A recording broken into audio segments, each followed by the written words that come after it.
Only Melanie must keep up her grades if she's to get Kiara, and only time will tell if she's up to the task. Drop that remote. you will. Right. Pakistan.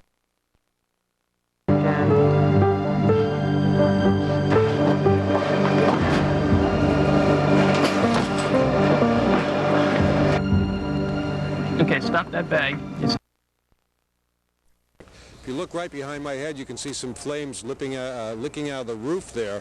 That's part of the firefighting technique of trying to cut the roof open. And Been done with the program. I was off 4 of the medication. We have been allowed to get cameras a little closer. Heard lots of talks about terrorist activities and war activities. I've never heard of anybody have a government that and where, of course, the secretary's out before the building collapsed. We found her.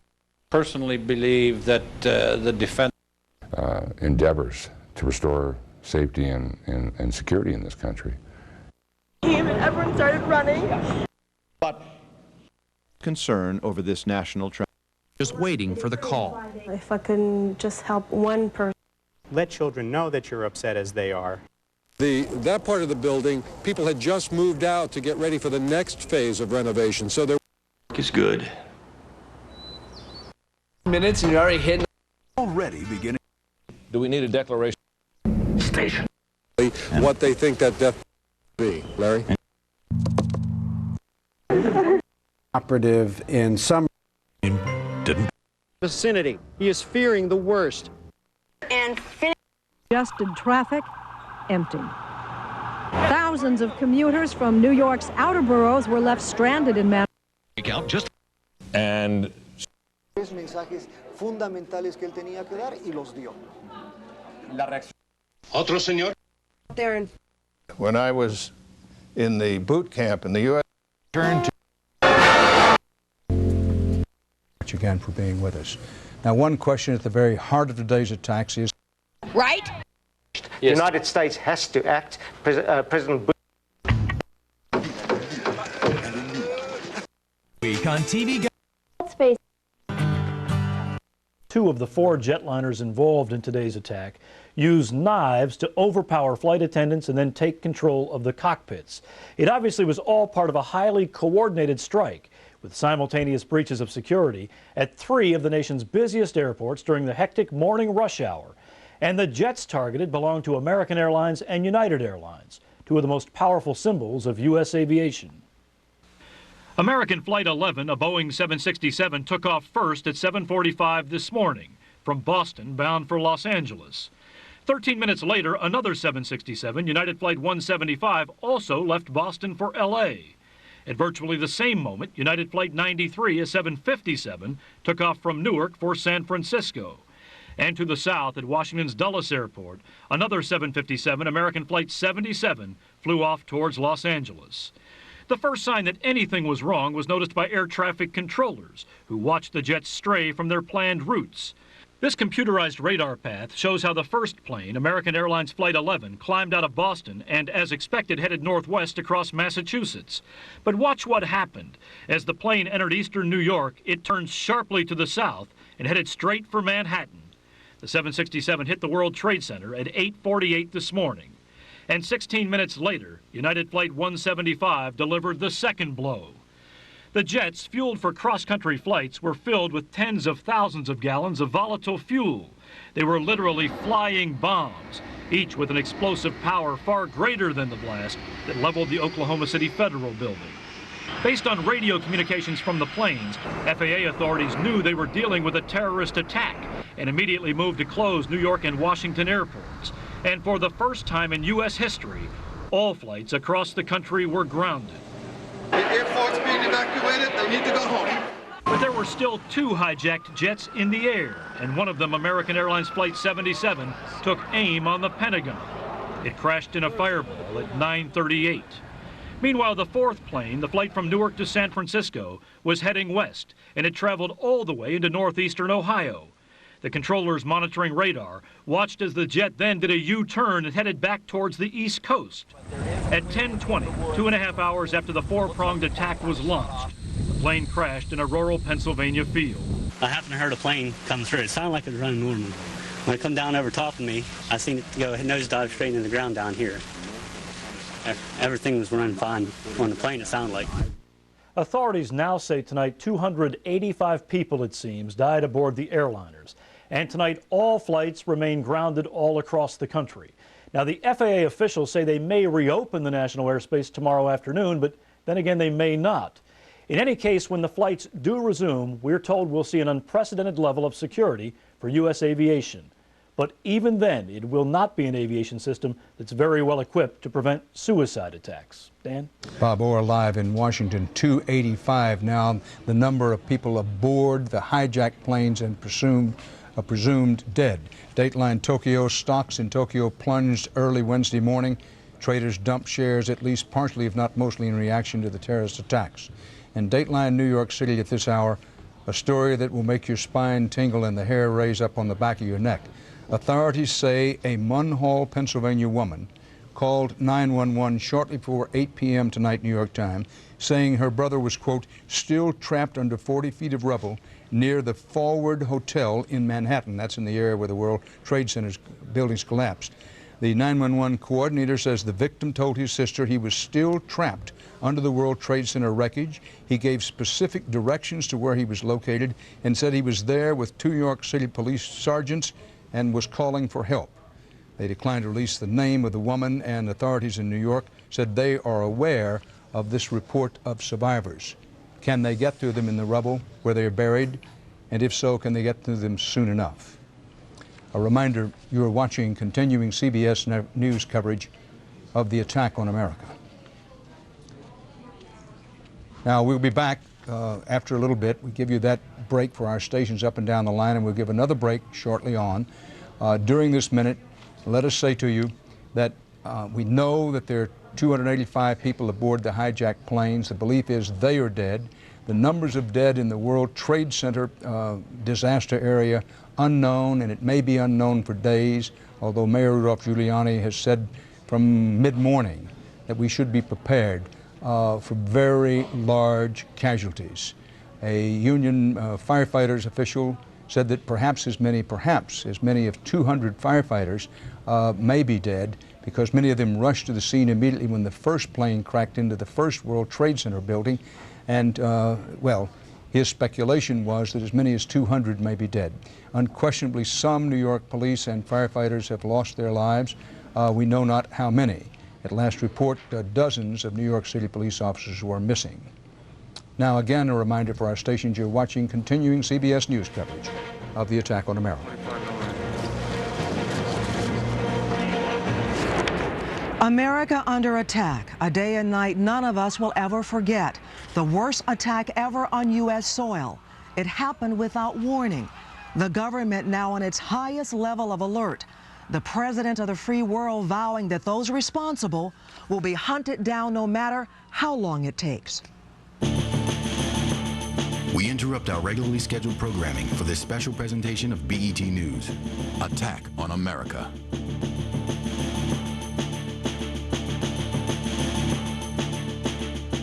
I'm Cheryl Martin. The onslaught began in New York this morning with 2 planes crashing into the twin towers of the World Trade Center. Within hours, the 110-story buildings had collapsed.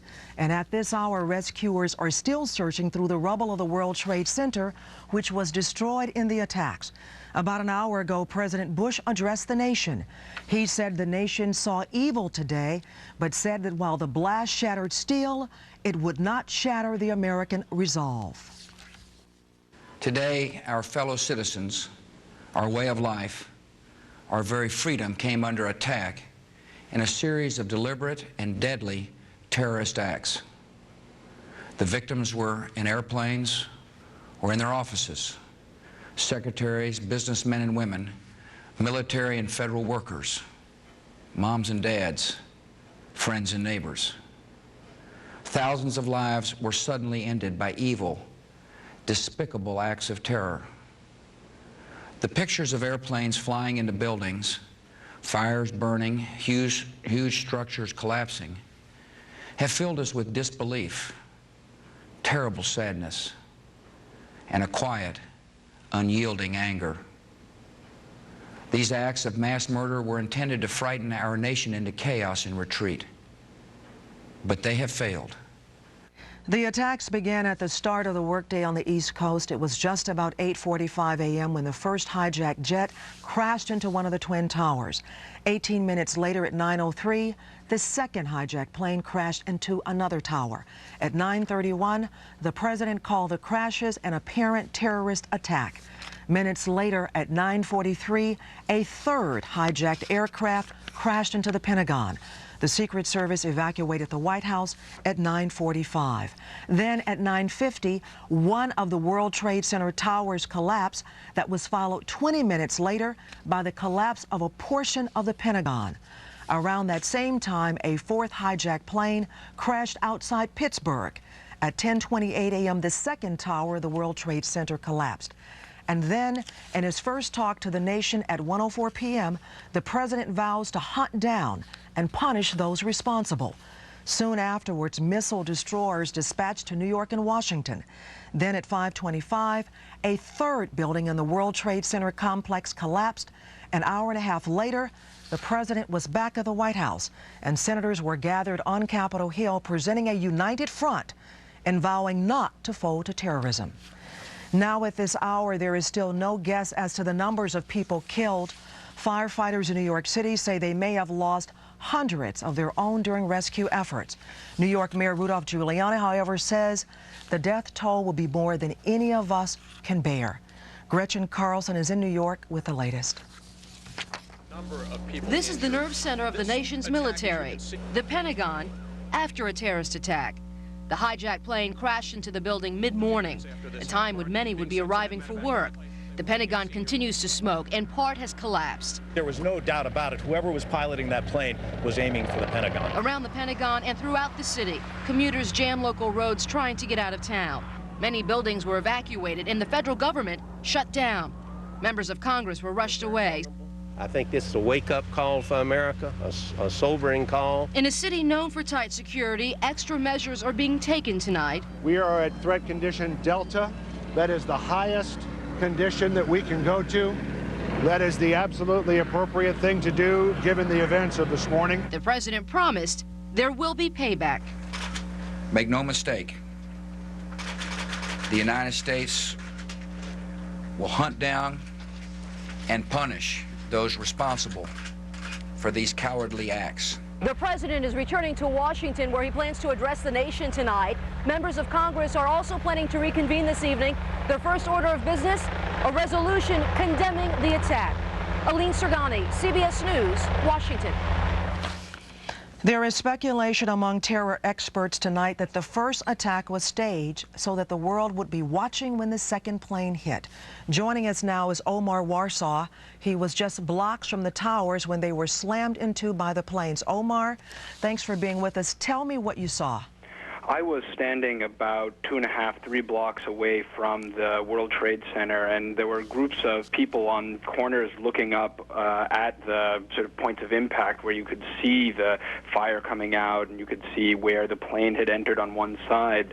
And as people were sort of talking and listening to the radio and sort of watching in awe, suddenly there was this thunderous roar as the top of the first tower started to collapse, and everybody flew into a panic, and there was this kind of riotous run as the sort of billowing clouds of dust and smoke began to sweep through the street. And I ran down the street as fast as I could and was lucky to duck into a doorway just a few seconds before the sort of wave of dust swept through, and people who came in just after me were covered from head to toe in ash. Now, this was when the first tower collapsed or was hit, correct? Correct. Now, did you actually see the second plane hit the other tower? I didn't see the second plane hit the second tower. I mean, what I saw was after both planes had hit both towers, the first tower started to collapse, and so it was that was really the most terrifying thing, because at that point it wasn't clear whether just the World Trade Center was going to come down, or what I feared, there was going to be a domino effect, and you were going to see potentially, several buildings. And what was particularly scary was the dust was basically indistinguishable from buildings, and so it wasn't clear whether whole whole buildings were toppling near us, or whether it was just more dust coming, you know, the sort of shards of glass and fiber and whatever else it was. I am sure the streets were just flooded with people, and there have also been reports of even some people just jumping to their deaths from the towers.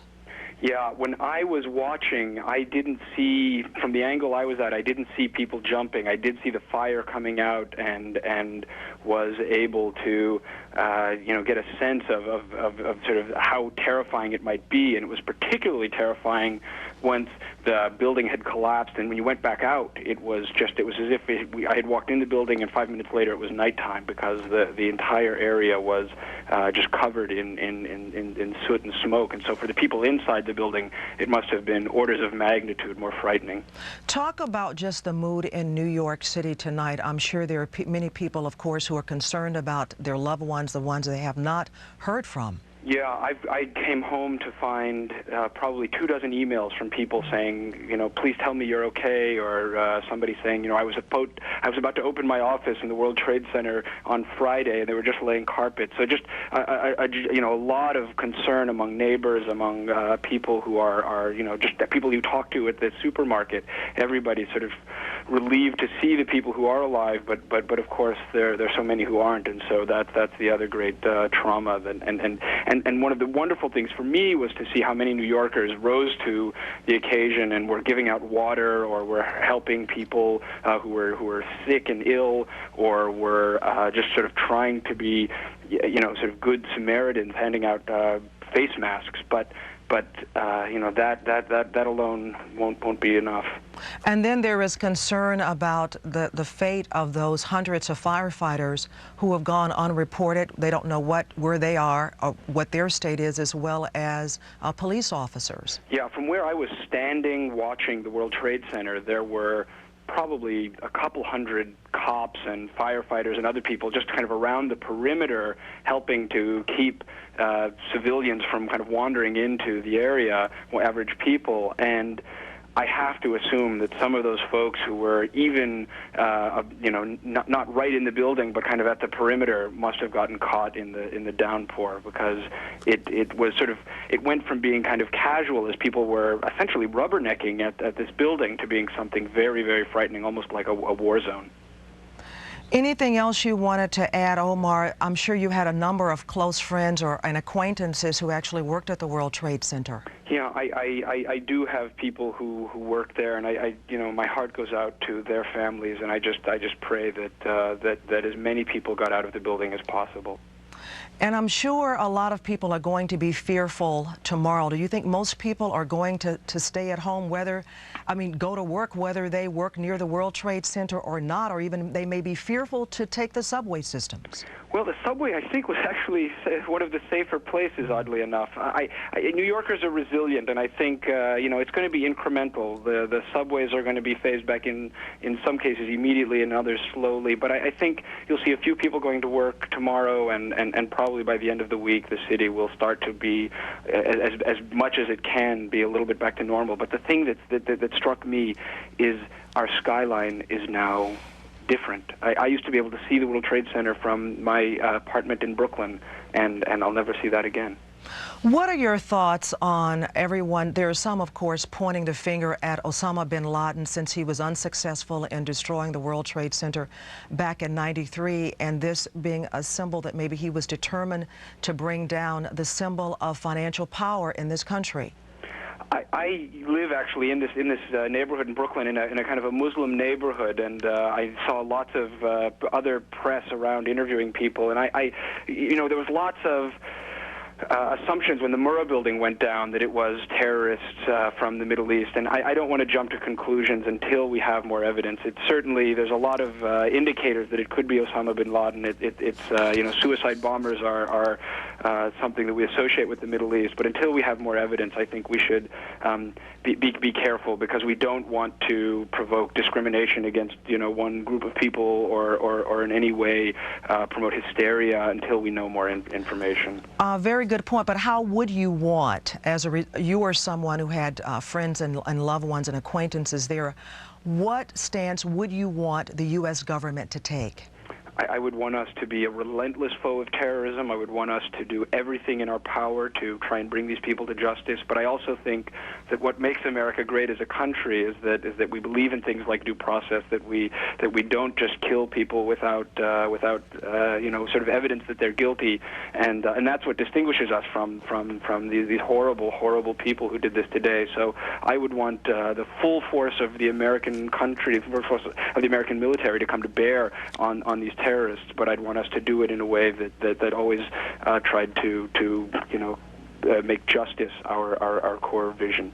Any word there in New York, are there prayer vigils across the city to pray for the families of those who died, who lost their lives? A good question. I think people are just shell-shocked right now. It's been just and such an insane day, something so beyond anybody's wildest comprehension that at this stage people are just kind of sort of, I think, coming to terms with what happened. Almost certainly you will see people tomorrow and beyond doing that sort of thing, but my sense of the city right now is people haven't even yet come to terms with it.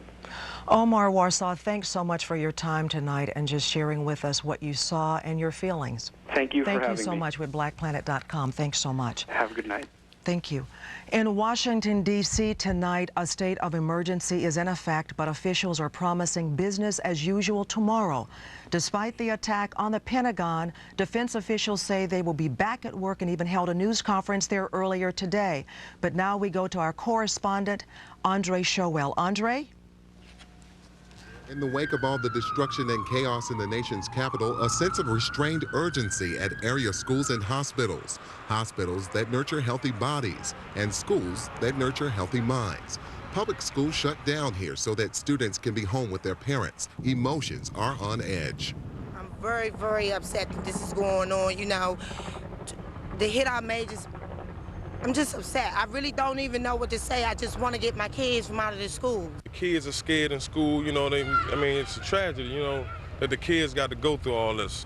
I've just been stuck in traffic for about 2 hours trying to get back into D.C., and I don't know, I just want to get my kids. This mother of 8 was in a government office building when the Pentagon was engulfed in flames. She's only been able to track down 3 of her kids. The most important part of it was to get here and get my children picked up. But Doris still had no idea where the rest of her kids were. And then, in the middle of this interview, hold on just a moment, please. Word that the kids are okay and, in fact, just blocks away. But at the Washington Hospital Center, where many of the victims of the Pentagon attack are being treated, there is no such sigh of relief yet. Doctors here are taking a wait-and-see approach. It's probably not the best place for us to be down there occupying the landing zone and getting in the way. Our best position's right here. Some of the victims of the Pentagon attack have been brought here to Washington Hospital Center, and they are bracing for more patients, which could arrive as the day progresses. Meantime, there's an urgent call out to the public. The need for blood is critical. There has been standing room only at our blood collection site to donate blood. So we have a very active lines right now, and people are very generously donating. Among those flooding the blood donation centers, a native New Yorker who wonders how his family is doing back home.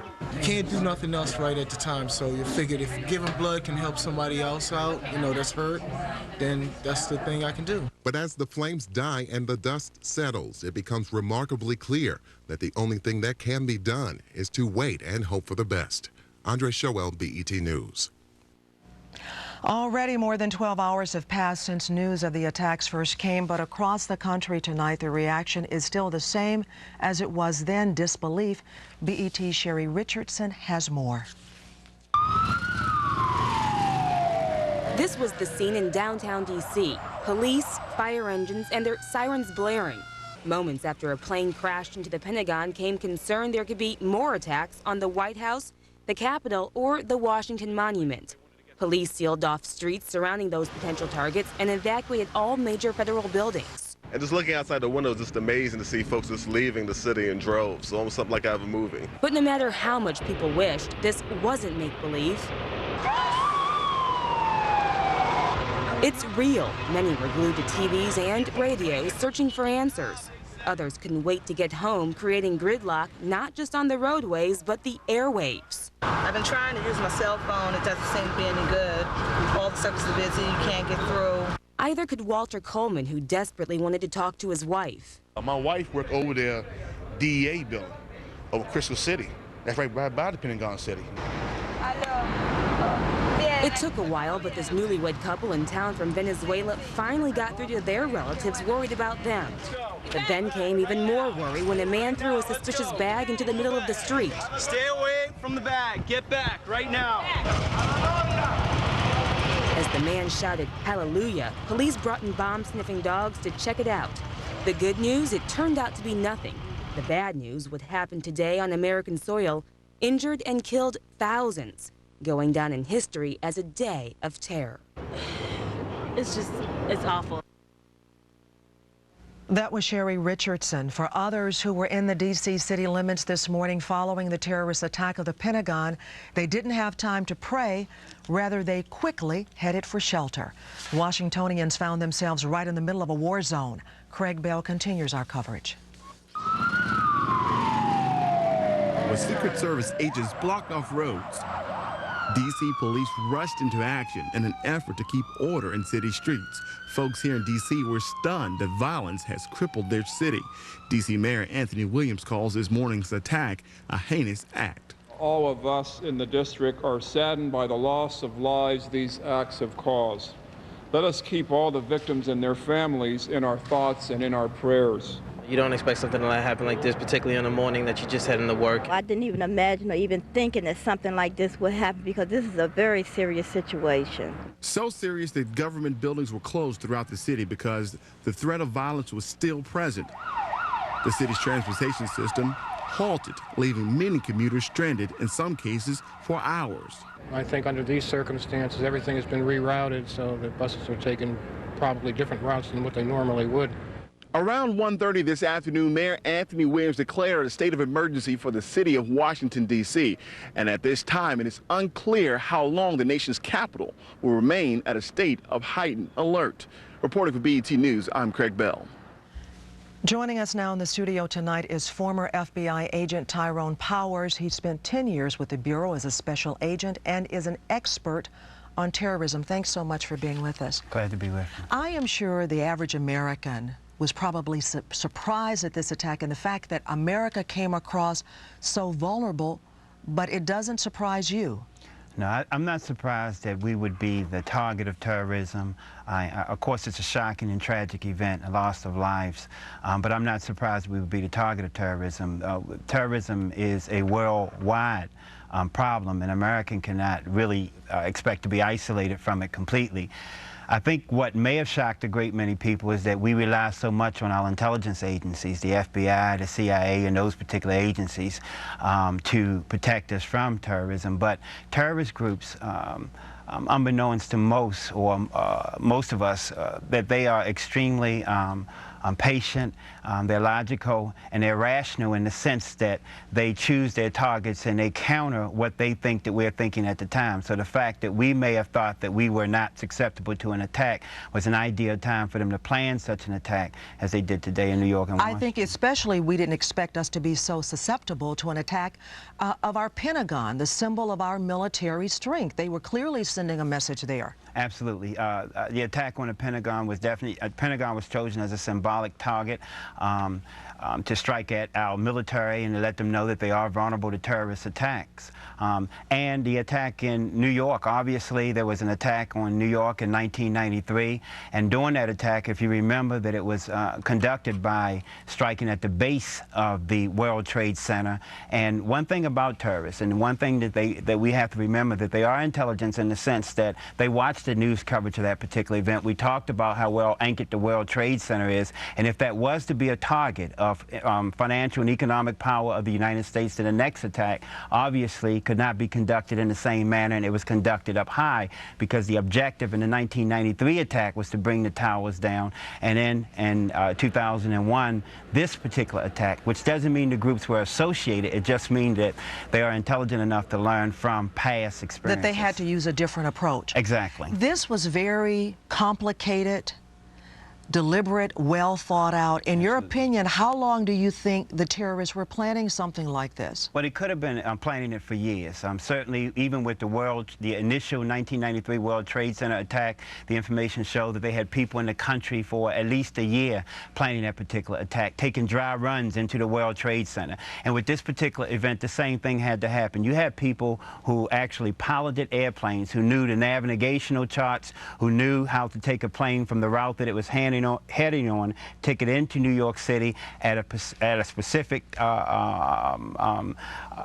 angle, bring it into the particular tower. So they had to plan it, they had to think about it. There may have been dry runs in other areas, and so it was well thought out, well planned, well set up. But it doesn't surprise terrorist experts that you would have terrorist groups capable of this. We know that if they did this, they had support from some other nation or some other group. We know that they're capable, but we usually expect our American intelligence forces to also be ahead of the game and to know that an attack like this was happening. Do you think there were any leaks, or we had any indication?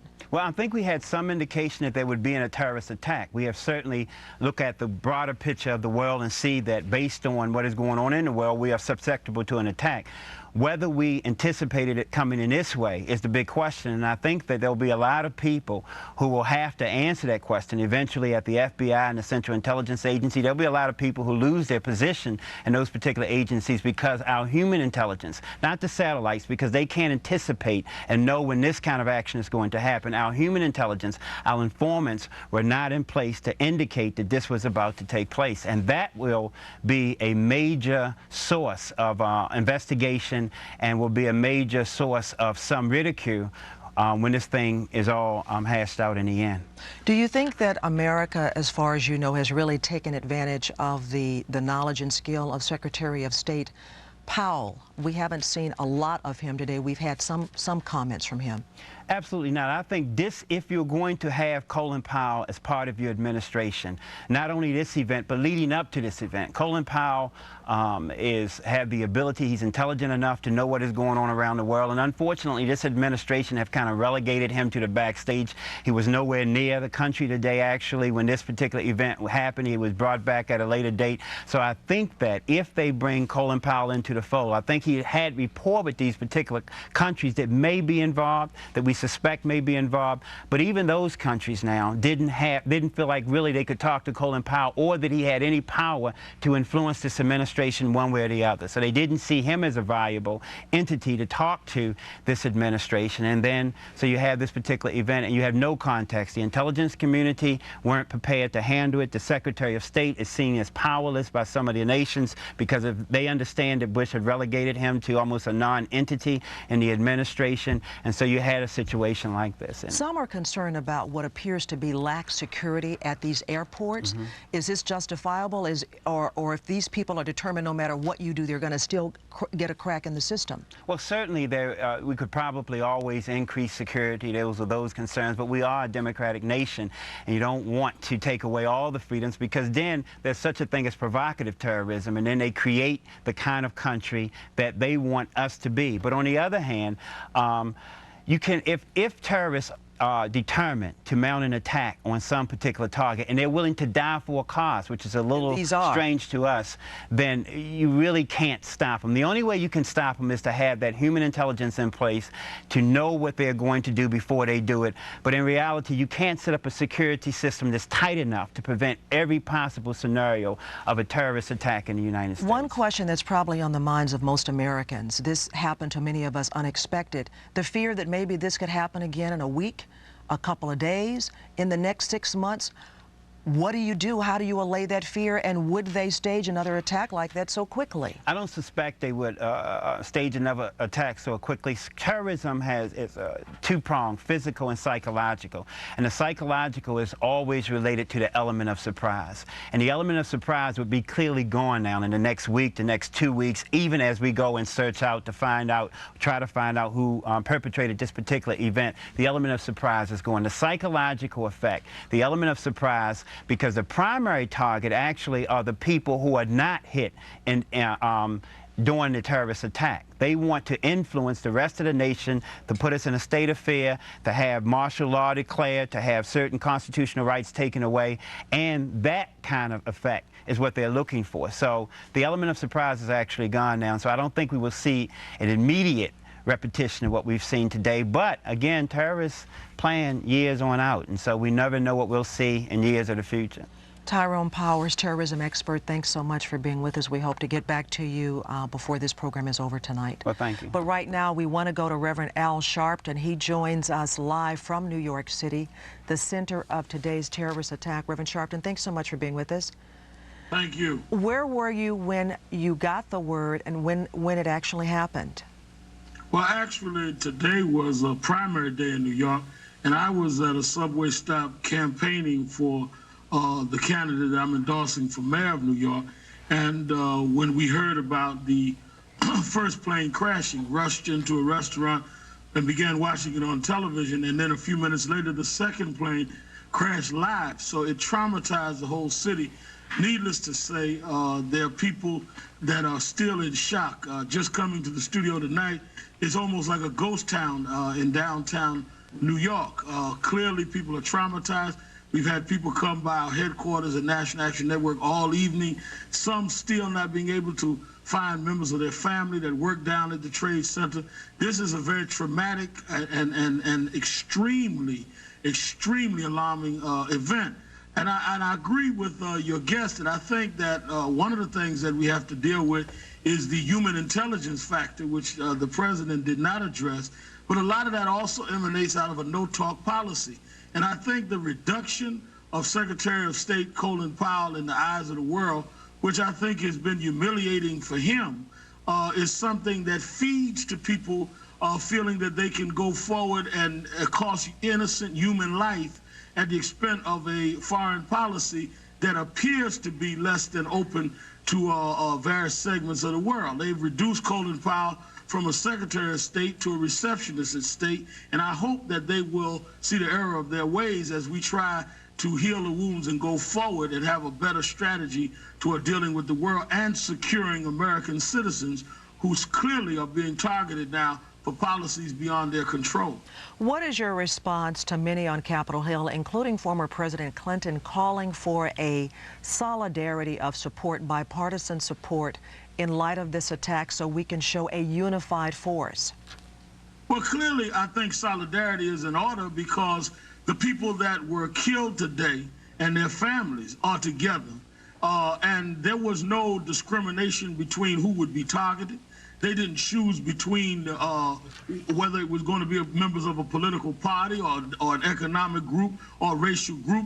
Everyone on that plane, as far as we know, died in all four cases. So I think that if we are sharing equal pain, we must have solidarity and an equal commitment to heal this. That does not mean we ought not have suggestions and even constructive criticism. But I think that this is a time that all of us have to stand as a nation and say that clearly we are being subjected to some targeting and we must have a collective response. I must hasten to add, though, Cheryl, that we must not rush to judgment.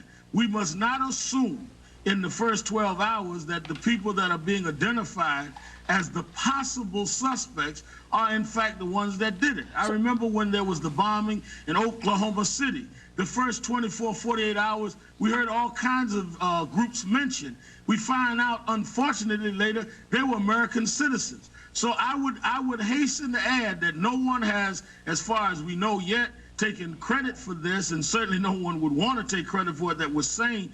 But I would say let us not be quick to label who is convenient. Let us really see what happened here and then do what is necessary to make sure this never happens again, including looking at the positions that this government has taken.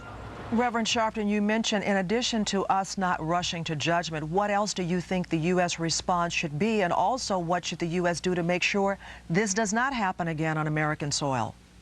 Well, clearly you must deal with the security in travel, but you also must deal with the intelligence community. You must deal with creating allies all over the world. Clearly, one cannot continue to isolate itself in terms of this particular administration and then feel that you would have access to those that would at least have the information that would help to protect us as citizens. But I also think that we need to clearly look at the fact that you cannot, at the one hand, have a diverse Republican convention, and you have people like Colin Powell and others starring, and then reduce them once that they are given office, and not feel it sends the worst signal to people around the world and feeds into people that may be mad and just use this as an excuse to do something mad and insane. And I think that that is what happened today. Whomever those that are the guilty parties, I don't think can be justified or pardoned by anyone. But at the same time, I think just going on with this whole question of we'll hunt you down, we'll pay you back, and not knowing who we're talking to and not dealing with the total picture of and context that it has happened, I think is reckless and irresponsible. Reverend Sharpton, thanks so much for being with us, especially on this day, one of the most tragic in American history. Thank you so much. Thank you. Let's pray for these families. We sure will. Thanks so much. Now we're going to go to our phone lines. We've asked you to call in to get reaction from you, and we go to Tara in Illinois. Thanks so much for calling in. Your question or comment, Tara? My suggestion is that why don't they put cameras on the planes? I mean, Did you they want to have respond to that, Dr. Powers? Well, I don't think that is the that would solve the particular problem. I mean, what would a camera on a particular plane in this particular incident would just identify the hijackers, and the hijackers obviously don't mind being identified. They were willing to die in the particular cause of the case. Again, human intelligence is important because prevention is going to come from knowing what's about to happen before it happens and rather than after it's happened. I understand that, but on the same note, don't you think that they would be praising whoever, you know, they're killing themselves and killing all the people for? And you have, remember this too now, putting cameras on it. One thing we do know worldwide about terrorists is that terrorists use the media. They like the attention they're getting, and that therefore, today there was even some speculation, preliminary speculation, that the mere fact that the second jet came after the media was focused on what was happening on the first tower actually helped them make their particular point. And in this particular situation, they're giving them more media, more pictures, more of an opportunity before they carry the event out to be seen may not be the solution. Again, I think the solution is always going to be gathering information to be preventive, because afterwards it really doesn't make a difference. I totally disagree. I mean, I think that if they would have had a camera on that plane, the people that hijacked the plane would have been praising. I mean, no one knows definitely who's responsible for this. They're saying that, you know, they might think it's this person or that person, but you definitely don't know. True. If there was a camera on a plane, they would be praising whoever it is. You know, I'm doing this for such and such. I'm doing this for, you know, my people of this or that. I mean, that... Maybe, but they could have actually done that anyway. They could have done that with a call afterwards. They could have left a note before they did it. They could have left some signal in the airport. They had every opportunity, and they still have every opportunity to identify themselves with the particular incident if, in fact, that was their goal. But as the Reverend Al Sharpton said, at this particular point, it would almost be insane for someone to take credit for this particular event at this time. Thank you so much for your call. The attacks were focused on the East Coast, but they reverberated across the nation and the black community. Some leaders are calling for prayers. Joining us now from Chicago is Reverend Jesse Jackson. Thanks so much for being with us tonight. Where were you today when you heard about the attacks and the crashing of the planes at the World Trade Center and then the Pentagon, Reverend Jackson? I was in Chicago preparing to go to New York. I'm very sad because some of my friends were killed in those attacks today. I'm stunned to that extent, and we certainly must pray for the bereaved families who are caught in this crossfire. These numbers can run 10,000 and beyond, and so I feel a bit of heaviness about it. I do hope that, however, in the face of our tragedy, that we do not move toward fear as opposed to our faith. One concern is that we should not use scapegoats as a quick fix, because we don't totally understand yet what we're looking at. You do recall when Pearl Harbor was struck that our first reaction was to turn on Japanese Americans and put them in camps. So we must avoid stereotyping and race profiling Muslims and Arab Americans. That's not the answer to this. What is the answer? Well, the first answer is to get the best intelligence that we can so as to determine who the perpetrators are. We cannot get them in a kind of broad street. We cannot sweep them up by their religion, by their Muslimism, by their Arabism, because these suggestions have been dropped all day long. We do not forget that the first few hours after the Oklahoma City bombing, that it had to be a certain profile of an Arab. It was a white American, and so we do not know who did it. That tonight we should be mourning and grieving and trying to find those who perhaps are still alive, and the intelligence community has a real burden now to find out who did it.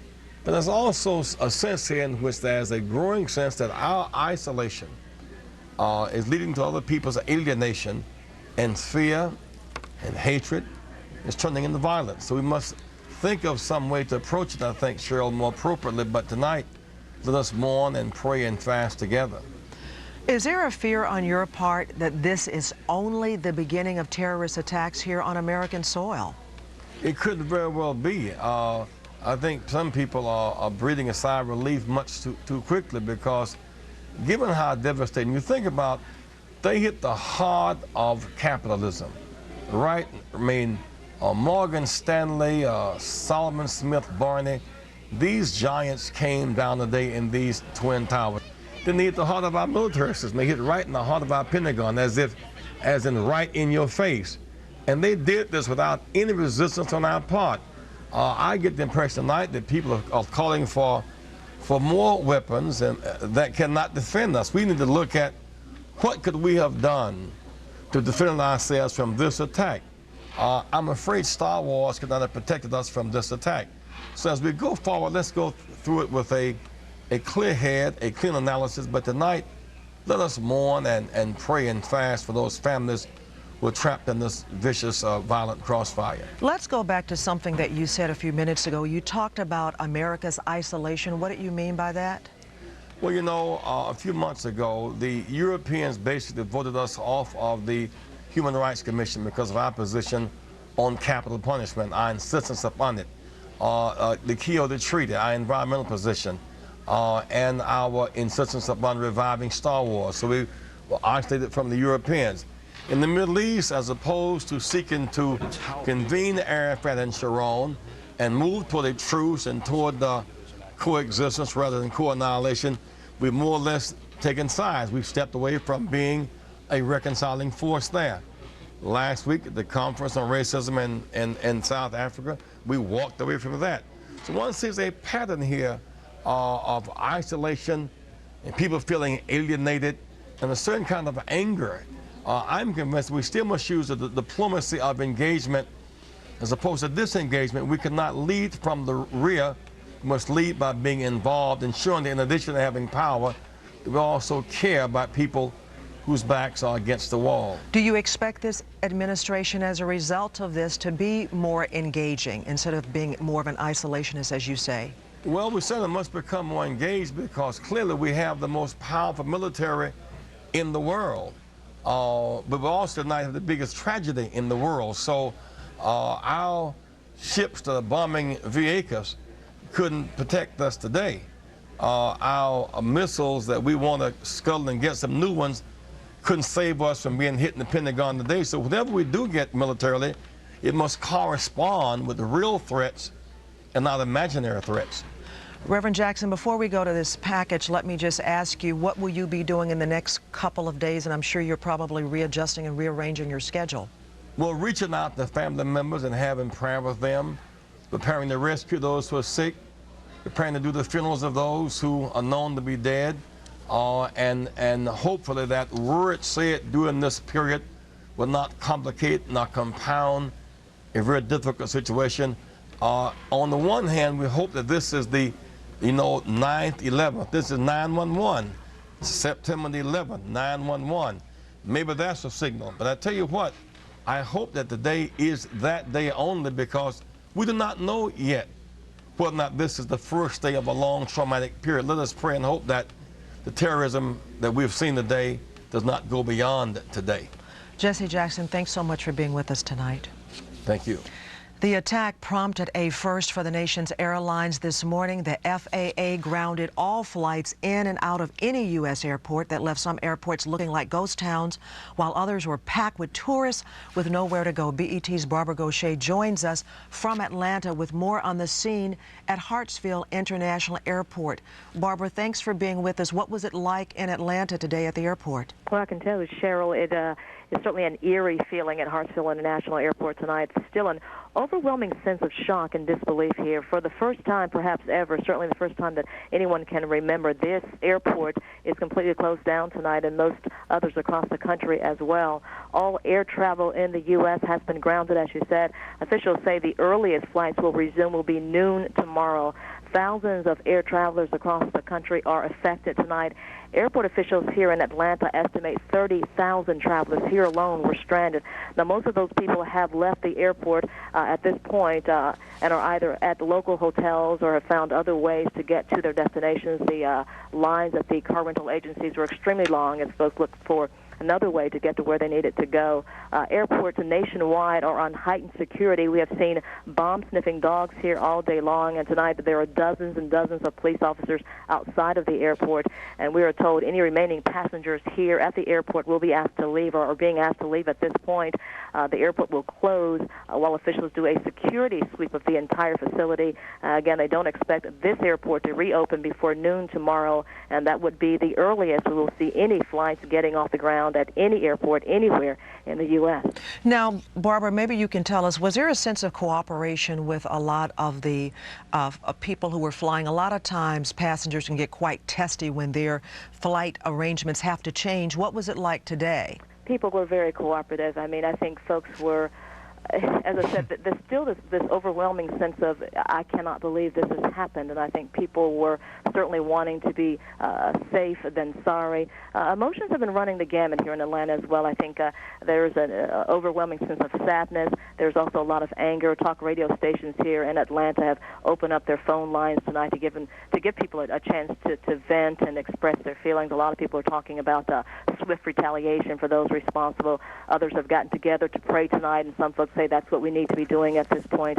I don't think a lot of people know what to do or how to feel. Red Cross is reporting that they have been overwhelmed with people wanting to donate blood, people looking for ways that they can do something, they can help. A lot of businesses here closed down early today. A lot of people just wanted to come home and be with their families, and that's certainly an understandable feeling. Thank you so much, Barbara Gaucher. BET's Barbara Gaucher, thanks. You're welcome. She mentioned opening the phone lines. We're doing that right now on BET. We have a viewer from Washington, D.C. Mary, your comment. Yes, hi. My comment is, I think the entire world needs to know that D.C. public schools never officially closed early. School districts from Connecticut to Ohio closed early, but our children were left to, wait for their parents to come pick them up at the discretion of their parents, as well as the employees of the D.C. public school system. That really bothered me. I was troubled and perplexed. Federal government people went home, but D.C. public schools staff and children really had to hold it down, if you will.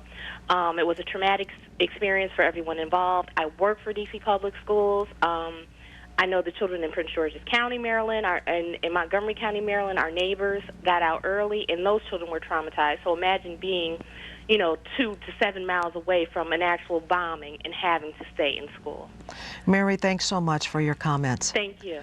Senators on Capitol Hill quickly condemned the attacks today. Congresswoman Stephanie Tubbs Jones will be with us a little bit later. She called on the president to quickly find and punish those responsible for the attacks. She joins us now. Stephanie Tubbs, you were actually, thanks so much, first of all, for being with us, but you were actually in the Capitol when this happened. Correct. I had a meeting this morning with some of my colleagues getting ready for the Congressional Black Caucus legislative weekend, the end of the month.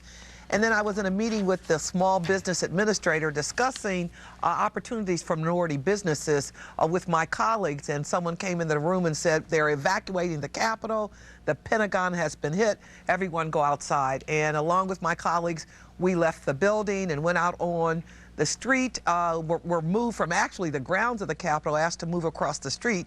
And as we stood on the street, you could in fact hear planes flying over. But at that point, I was confident that these were American planes patrolling the Capitol area.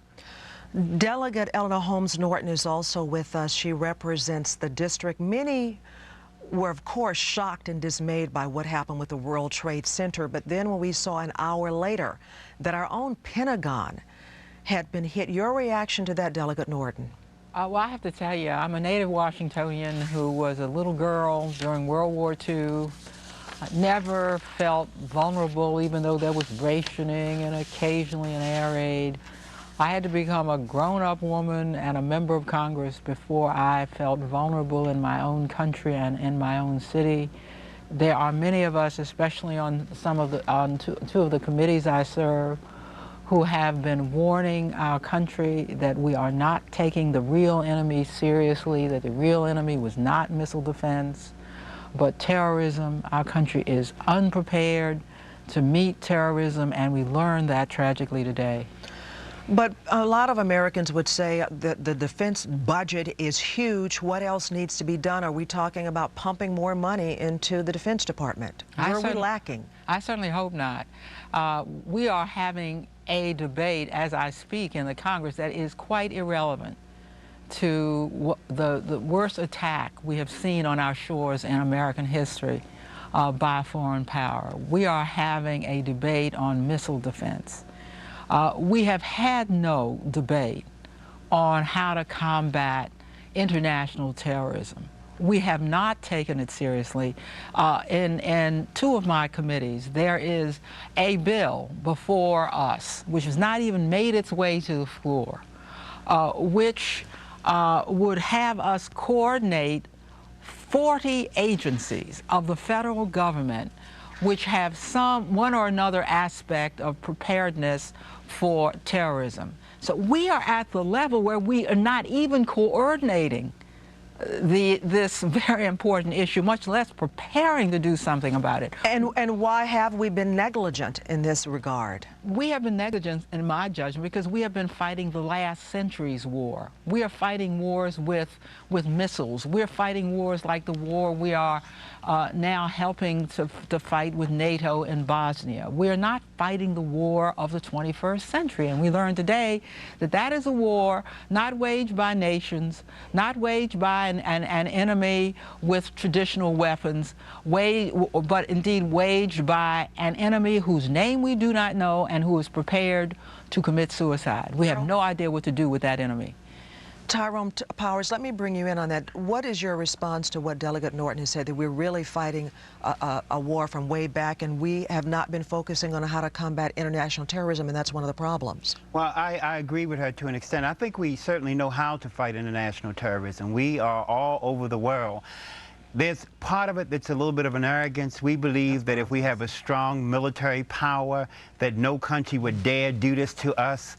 And so, although we recognize that this is part and parcel of the world, certainly we cannot deny it as we look at Israel and other countries around the world, and we look at the Palestinian situation that's going on in Palestine, then we cannot deny that it exists. However, in our arrogance and in our philosophy, unfortunately, not taking the advice of Colin Powell and our philosophy that a major military presence, missiles and so on and so forth, will deter anyone from attacking us, fearing our retaliation. And I think that's where we have missed the boat on. There are countries now and there are people who are so in tune with their particular cause, whatever cause it is, that they care nothing about our military might, and they actually see them engaged in a war, not only with us, but with the rest of the world, using these techniques. And we don't think that they would ever be used against us, and today it was brought home to us in an unfortunate way.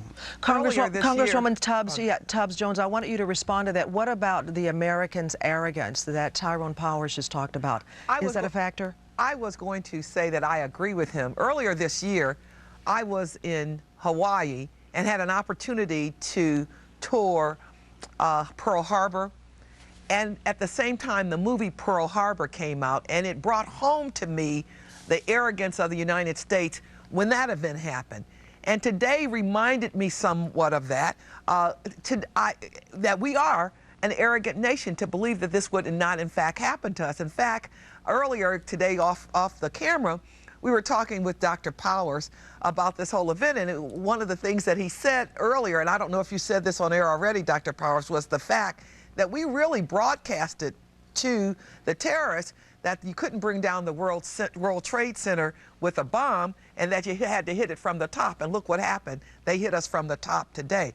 But I do want to say this, that today is a time for us as a nation to come together, to pray and mourn for the families who have lost their loved ones, and to try and find some healing here in our nation.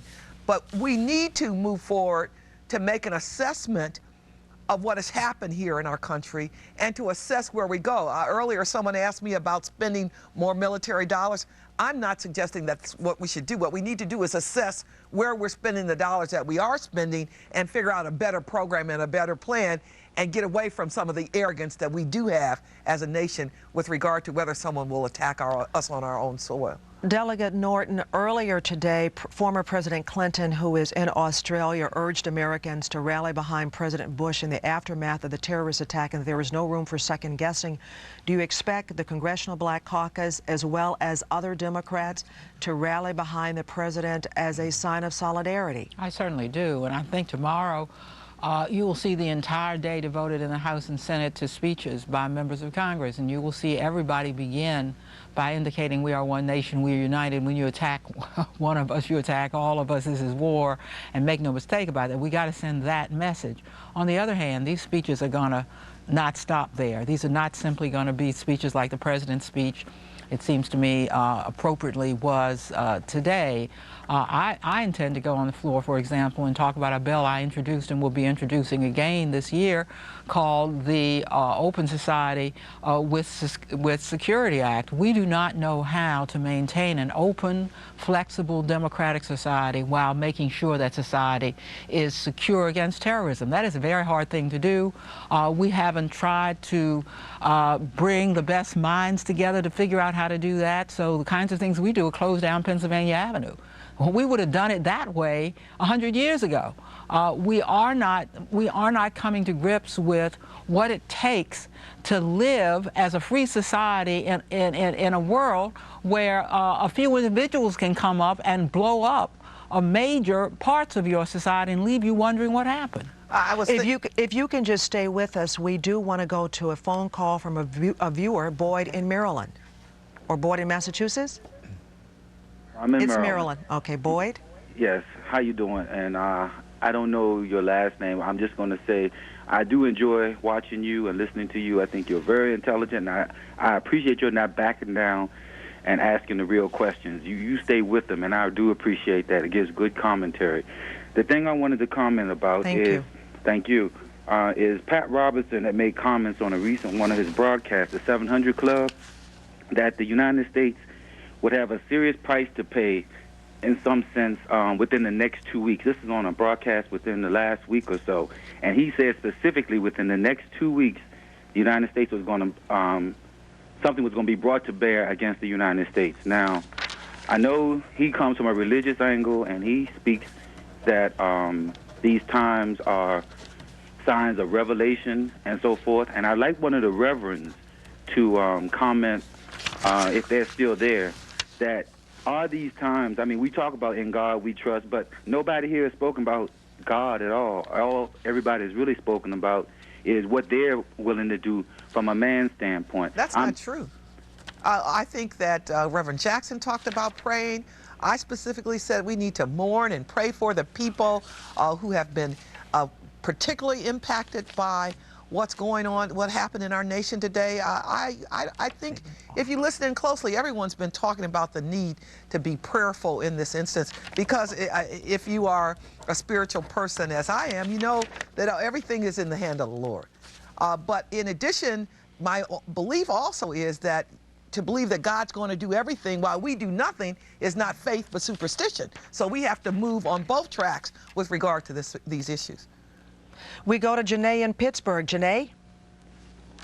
You're with us, Janae? Hello? Hi, Janae. Your question or comment? Or your comment just about what happened today? Hello? Hi, Janae. Just your comments on what happened today?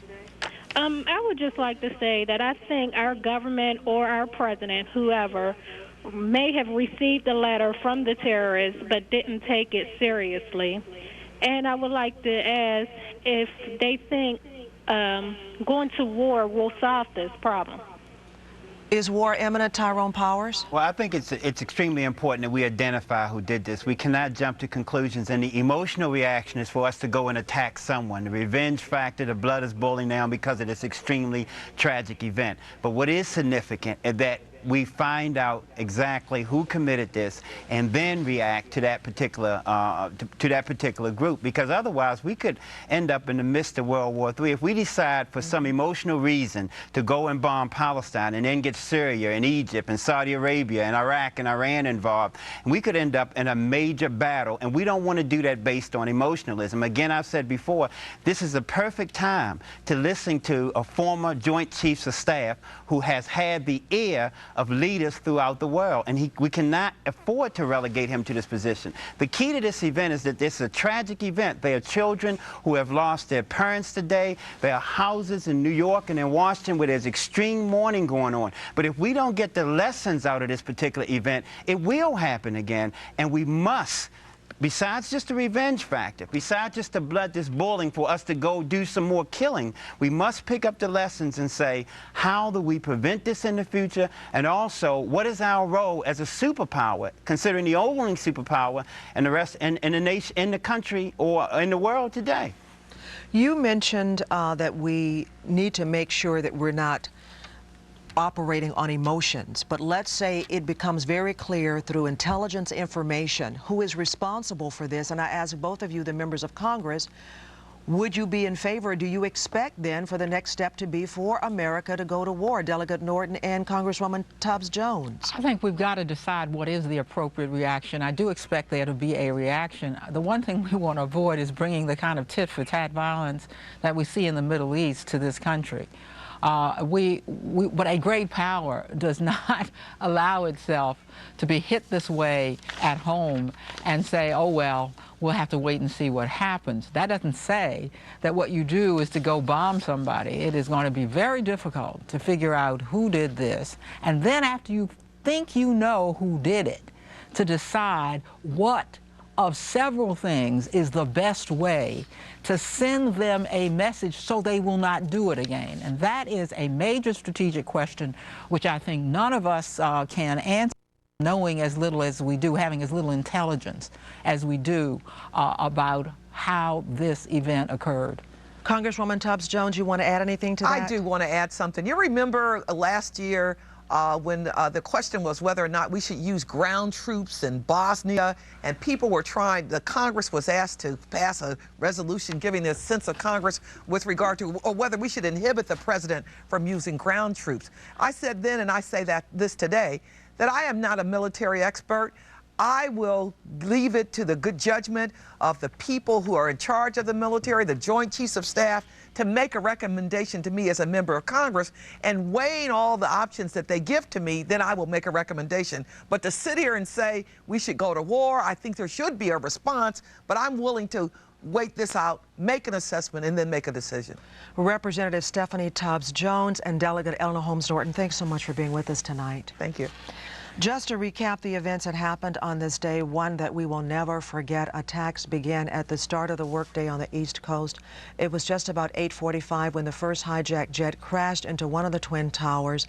18 minutes later at 9:03, the second hijacked plane crashed into the other tower. At 9:31, the president called the crashes an apparent terrorist attack. Minutes later, at 9:43, a third hijacked aircraft crashed into the Pentagon. The Secret Service evacuated the White House at 9:45. Then at 9:50, one of the World Trade Center towers collapses. That was followed 20 minutes later by the collapse of a portion of the Pentagon.